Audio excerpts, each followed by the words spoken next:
It's Lew McCoy broadcasting, not live, pretty sure this is pre-recorded, from the RX17 in Grapevine, Texas. And it's my pleasure to be joined here at the media station by Mr. Daniel Gyurec. Was I close? Yes, Lew, you were. Gyurec. Where's that name come from, sir? My father was born in Slovenia. Where is Slovenia? Well, these days most people know about it because Miss Trump was born in Slovenia. But my grandpas took my dad down to Argentina when my dad was a kid, 5-year-old kid. So I was born in Argentina. That's where I come from. That's where this accent comes from. So, Daniel, what are your thoughts on the RX17 so far? How's Rex doing out there? Rex is, of course, an absolute natural. He showed us over the years that, so I wasn't surprised to see him perform beautifully because he was born for it. He is naturally an awesome presenter. So whether he does it through YouTube, on video camera, or live. And by the way, congratulations. This is beyond the full house. I really think some people snuck up on you, man. You got to double check on who paid and who didn't, because I see more than 80 people here. I see north of 100 people. I think we're all impressed with the turnout here, and not only all of the guys that showed up to take the class, but all of the sponsors and all of the speakers and guests. And you, sir, are part of BipodEXT, and Rex got one of these in the mail a couple months ago, and it's a pretty awesome piece of equipment. Well, thank you for that, Lew. It helps. We've been told that over and over. No one so far has said to us it does not work as advertised. And it's really based on some simple mathematical principles.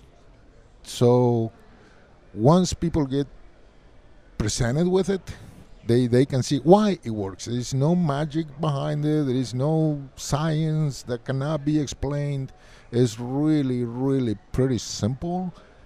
It is the law of the lever that was well described by Archimedes a couple thousand years ago, more than a couple thousand years ago, and is being applied to the science of shooting long range. It's a really simple design. That's what blows me away. But when you put it on the end of a rifle, it's amazing what it does for your stability, for your aiming. It just takes all of the work out of everything that you do with a normal bipod. Again, thank you for that. As a way of a background, let me just say this. I've been a student of Buckminster Fuller. They used to call him Bucky Fuller. The older listeners in the crowd will probably remember him. He's a German that passed away during the early 80s. He was a mathematician, a geometrician. He did a large number of things. He's hugely regarded as the modern inventor of the geodesic dome. And that's not really true. A dome is as old as things can be, same as a lever, which is as old as things can be. But Bucky Fuller was an inventor, and he held a number of patents, way many more patents that I hold. Well, not me, my company holds my patents. Bucky used to say about all inventions that he came up with, when you really come up with a good one, it's gonna be simple, stupid, to the point that most people looking at it will go, that's obvious. Why didn't I think of it? I could have come up with that, and these kind of comments. So I think, yeah, that's BipodEXT is really an extension of the resting point of the rifle. It's nothing more than it. Yeah, it has a design that makes it usable, transportable, collapsible. You can get it out of the way. You can quickly take it out, put it back in. But at the end of the day, all we're doing is we are extending out the resting point. When we so do, we change the basic geometry of the shooting platform. And that change in the geometry, as we will see later on during the presentation, really affects some critical angles. And what happens at the end of the day is the shooter no longer has the ability to transmit as much unintended movement down the rifle system. So we're literally taking his ability to screw things up away from him or her. And you got to pardon my colloquialism right here, but I think people clearly demonstrated lately that they want clear talk, not double talk.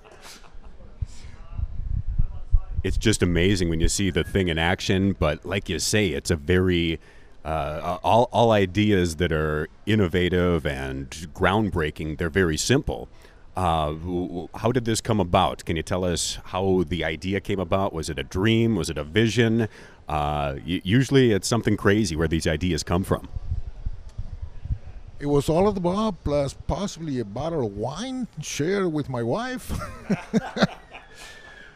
And we're laying down and we're watching this movie, and this shooter comes up, and he is like facing from left to right, so to speak, and I'm clearly seeing him in the first plane, and he's resting his rifle on a low wall, and I guess the proverbial light bulb went out. I said, wait a minute, why is he doing what he's doing? He was aiming pretty far out in the movie. He was probably taking like a mile shot or something. And just the lever and the fulcrum action materialized in front of my eyes. I for a moment, I stopped seeing the movie and I saw the fulcrum and the lever. And I said, if he just goes back, if he extends his resting point, he won't be as wiggle. And that is seriously how it all happened. That's crazy. Like you said, though, a good bottle of wine and a vision, and the rest is history. That's amazing. What about your background, Daniel? Where do you, where's your expertise come from? Well, that is a very good question, Lew. I will not call myself a top-notch shooter or anything even close to it. In fact, I probably unconsciously invented this thing because I'm a terrible shot. I'm a worst shooter ever. So I figured I need some help. And I think some part of the back of my mind probably decided to come up with it. So as far as my background goes, I have really done a number of things since I moved to the States back in 1980.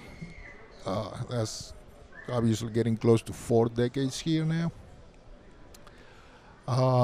But I have developed patents before, and I have brought products to market before. So this is not really the first time around, though I really can make use of the fact that I've done it before. Let me put it this way. It was a lot harder the first time around, coming up with a patent, developing the product, bringing it to market, because it was all a new experience. I'm kind of curious, what was your first invention? It was a complete, it was geometry related. It had nothing to do with firearms, or it was a construction set type of toy. Call it Legos, kind of, but it was a 3-dimensional Lego.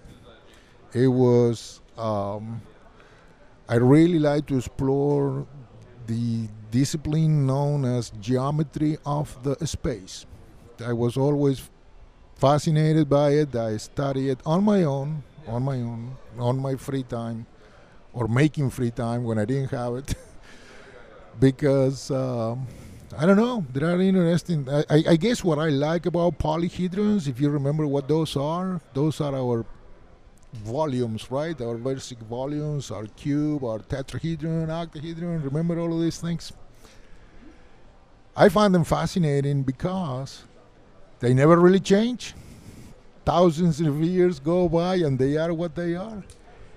Yet you can keep looking at them and you keep finding new things on them. The more you look, the more you find. But the thing doesn't move. The thing doesn't change. It's always the same thing. So I'll find that fascinating.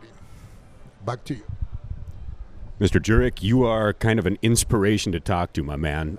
Just your attitude, your work ethic, and all your accomplishments kind of speak for themselves, and it's a pleasure and an honor to have you here at RX17 and also on the Rex Reviews podcast and on Rex's YouTube channel. Thanks so much for joining us today, sir.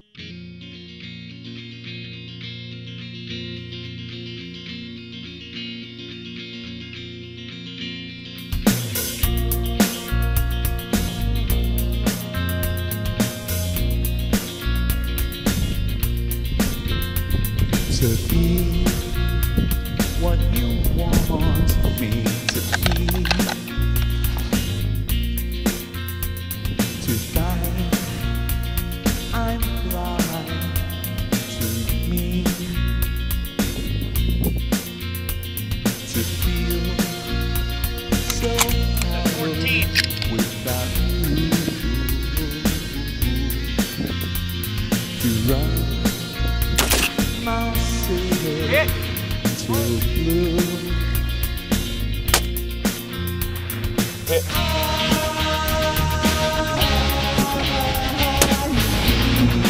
Hit.